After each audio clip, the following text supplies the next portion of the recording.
একবার শ্রীকৃষ্ণ এবং অর্জুন দুই বন্ধু মিলে বনের মধ্যে ঘুরতে যান। বনের বেশ কিছুটা গভীরে যাওয়ার পরে শ্রীকৃষ্ণ দেখতে পান রাস্তার ধারে একটি মৃত কুকুর পড়ে আছে।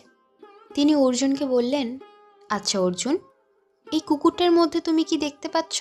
তখন অর্জুন বললেন, কি আবার? কুকুরটা মারা গেছে, সম্ভবত বেশ কয়েকদিনের পুরনো, কারণ খুব দুর্গন্ধও বেরোচ্ছে এবং তার মাংসপেশি গলতেও শুরু করেছে। অর্জুনের থেকে এমনতর উত্তর পাওয়ার পরে শ্রীকৃষ্ণ বললেন, কেন অর্জুন, তুমি কি ওর দাঁত দুখানি দেখতে পেলে না, যেটা সূর্যের আলোয় মুক্তোর মতন চকচক করছে?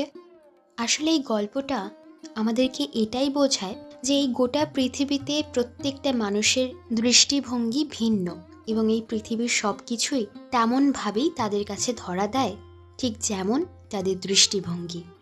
আমরা অনেকেই আছি যারা মানুষের দৃষ্টিভঙ্গির ওপর ভিত্তি করে নিজেদেরকে বদলাতে চাই, যেটা অনেক সময় নিজেকে শাস্তি দেওয়ার মতনও হয়ে ওঠে। আমাদের নিজেদেরকে নিজেদেরই খুঁজতে হবে, তবেই তো আমরা আমাদের পাড়া নাপাড়াগুলোর মধ্য দিয়ে জীবনটাকে উপভোগ করতে পারবো। কারোর বাঁধা ধরা নিয়মের মধ্যে কি নিজেকে সঠিকভাবে গড়ে তোলা যায় কি?